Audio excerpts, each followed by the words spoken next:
बिस्मिल्लाहिर्रहमानिर्रहीम। अस्सलामु अलैकुम वरहमतुल्लाहि वबरकातुहू। दोस्तों, अल्लाह तबारक व तआला ने इंसान को अपनी इबादत के लिए पैदा किया है। इंसान को चाहिए कि अल्लाह तबारक व तआला की इबादत करे। आज हम लोग दुनिया की मोहब्बत में इस कदर अंधे हो गए हैं कि हमें अपनी आखिरत की फ़िक्र नहीं है। पूरी ज़िंदगी इसी तरीक़े से दुनिया के पीछे दौड़ते हुए निकल जाती है, और जब आखिरी वक्त आता है तो पता चलता है कि हमारे पास कुछ भी नहीं है। तो दोस्तों, हमें आखिरत की तैयारी दुनिया ही में करनी है, क्योंकि अल्लाह तबारक व तआला ने इंसान को अपनी इबादत के लिए पैदा किया है, और ये दुनिया दारुल अमल है। यहाँ जो अमल किया जाएगा उसका फल आखिरत में हमको मिलेगा। इसी सिलसिले में मैं आप लोगों को एक कहानी सुनाने जा रहा हूँ, जो कहने को तो एक कहानी है लेकिन हमें बड़ा सबक देती है। मुझे उम्मीद है कि हम सब इस कहानी से ज़रूर सबक लेंगे। तो चलिए आज की इस वीडियो को शुरू करते हैं। 3 नौजवान अपने मुल्क से बाहर सफ़र पर जाते हैं और वहाँ एक ऐसी इमारत में ठहरते हैं जो 75 मंजिला होती है। उनको 75वीं मंजिल पर रूम मिलता है। वहाँ का मैनेजमेंट उन्हें बाखबर करते हुए कहता है कि मियाँ, हमारे यहाँ का निज़ाम आपके मुल्क से मुख्तलिफ है। यहाँ के कानून के मुताबिक रात के 10 बजे के बाद लिफ्ट के दरवाजे बंद कर दिए जाते हैं, लिहाजा हर सूरत में आप 10 बजे से पहले आने की कोशिश करें, क्योंकि अगर दरवाजे बंद हो जाएंगे तो किसी भी हालत में उन्हें खोला नहीं जाएगा। पहले दिन वो तीनों सैर सपाटे के लिए निकलते हैं और रात 10 बजे से पहले वापस लौट आते हैं।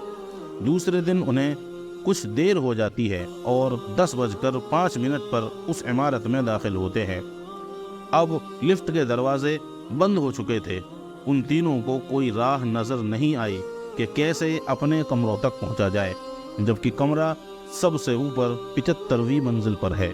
काफ़ी सोचने विचारने के बाद उन तीनों ने फैसला किया कि सीढ़ियों के अलावा कोई और रास्ता नहीं है। अब मजबूरी थी।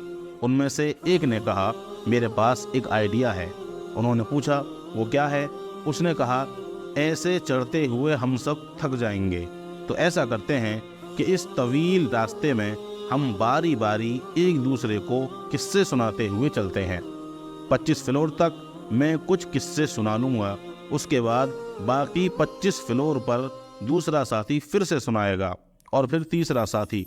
इस तरह हमें थकावट का ज़्यादा एहसास नहीं होगा और रास्ता भी कट जाएगा। पहले दोस्त ने कहा, मैं तुम्हें हंसी मजाक और तफरीह के किस्से सुनाता हूँ जिससे तुम सब इंजॉय करोगे। अब तीनों हंसी मजाक करते हुए चलते रहे।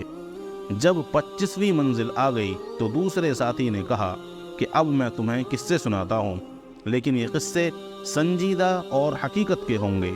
तीनों इस पर मुत्तफिक हो गए। 25 मंजिल तक वो संजीदा और हकीकत के किस्से सुनते रहे और चलते रहे। इस तरह 50वीं मंजिल आ गई तो तीसरे साथी ने कहा कि मैं अब तुम लोगों को कुछ गमगीन और दुख भरे किस्से सुनाता हूँ। वो सारे गम भरे किस्से सुनते हुए अपनी मंजिल तय करने लगे। यहाँ तक कि तीनों थक हार कर जब दरवाजे तक पहुँचे तो एक साथी ने कहा कि मेरी जिंदगी का सबसे बड़ा गम भरा किस्सा ये है कि हम कमरे की चाबी नीचे रिसेप्शन पर ही छोड़ आए हैं। ये सुनकर तीनों पर बेहोशी तारी हो गई। मेरे दोस्तों, रुकें, कहानी अभी ख़त्म नहीं हुई, मेरी बात अभी मुकम्मल नहीं हुई। इस किस्से में आपके लिए इबरत है, हम सबके लिए इबरत है। हम लोग अपनी ज़िंदगी के 25 साल हंसी मजाक खेल कूद में बिता देते हैं, फिर बाकी के 25 साल शादी, बच्चे, रिस्क की तलाश और नौकरी जैसी संजीदा ज़िंदगी में फंसे रहते हैं। और फिर जब अपनी ज़िंदगी के 50 साल पूरे कर लेते हैं तो बाकी ज़िंदगी के आखिरी साल बुढ़ापे में मुश्किल बीमारियों, हॉस्पिटल्स के चक्कर, बच्चों के गम और ऐसी हज़ार मुसीबतों में गुजारते हैं। यहाँ तक कि जब मौत के दरवाजे पर पहुँचते हैं तो याद आता है कि जन्नत की चाबी तो हम नीचे ही दुनिया में भूल आए हैं।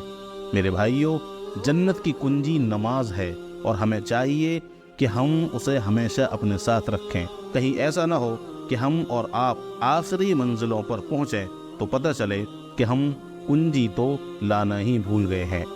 दोस्तों, अगर आपको हमारी ये वीडियो पसंद आई है तो इस वीडियो को लाइक करके अपने दोस्तों में शेयर करें।